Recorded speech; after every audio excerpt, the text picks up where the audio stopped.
புதுச்சேரி அரசு சுகாதாரம் மற்றும் நலவழித்துறை சார்பில் தேசிய அயோடின் குறைபாடு கோளாறுகள் தடுப்பு திட்ட அலுவலகம் மற்றும் காலாப்பட்டு அரசு சுகாதாரம் மற்றும் நல்வாழ்வு மைய தலைமை மருத்துவ அதிகாரி பிரதீப்குமார் அவர்களின் அறிவுறுத்தலின்படி பிள்ளைச்சாவடி நா. வரதன் அரசு நடுநிலைப்பள்ளி, பெரிய காலாப்பட்டு MOH பாரூக் மரைக்காயர் அரசு பெண்கள் மேல்நிலைப்பள்ளி மற்றும் கனக செட்டிக்குளம் அரசு தொடக்கப்பள்ளி ஆகிய 3 பள்ளிகளில் பயிலும் மாணவ மாணவிகளிடையே உலக அயோடின் குறைபாடு கோளாறுகள் தடுப்பு தினத்தை முன்னிட்டு விழிப்புணர்வு ஏற்படுத்தும் வகையில் வினாடி வினா போட்டி நடைபெற்றது.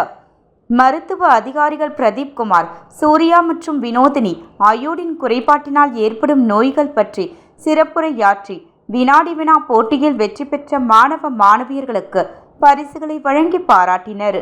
மேலும் அவர் பேசுகையில், உலக அயோடின் குறைபாடு கோளாறு தடுப்பு தினம் ஒவ்வொரு ஆண்டும் அக்டோபர் 21ஆம் தேதி உலகம் முழுவதும் அனுசரிக்கப்படுகிறது. அயோடின் என்பது உடலுக்கு தேவைப்படும் முக்கியமான ஒரு கனிம ஊட்டச்சத்தாகும். அயோடின் குறைபாட்டால் தைராய்டு என்ற நாளமில்லா சுரப்பியில் பாதிப்பை உண்டாக்கி முன்கழலை வீக்கம் உண்டாக காரணமாகிறது.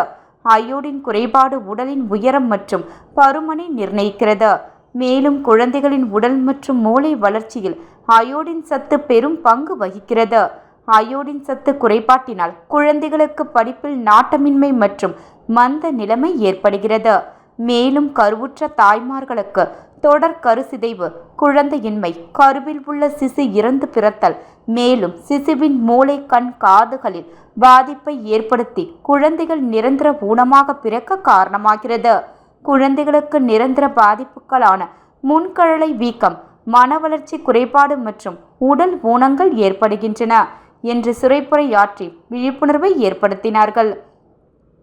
சுகாதார உதவி ஆய்வாளர்கள் மதிவாணன் மற்றும் மதியழகன் பேசுகையில், அயோடின் சத்து நிறைந்த கடல் சார்ந்த உணவுகள், கரு நீல நிறத்தில் காணப்படும் காய்கறிகள், பழ வகைகள் போன்ற அயோடின் நிறைந்த சத்துக்கள் உள்ள உணவுகளை தினசரி உணவில் சேர்த்து கொள்ள வேண்டுமென்று சிறப்புரையாற்றி மாணவர்களிடையே விழிப்புணர்வை ஏற்படுத்தினார்கள்.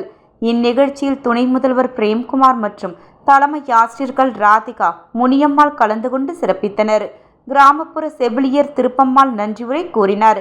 இந்நிகழ்ச்சிக்கான ஏற்பாட்டினை ஆஷா ஊழியர் ஞான சௌந்தரி மற்றும் ஆசிரியர்கள் சுரேஷ், ஜனார்த்தனன், கஜலட்சுமி, வடிவுக்கரசி, சரஸ்வதி, சந்தியா, சாமுண்டீஸ்வரி சிறப்பாக செய்திருந்தனர்.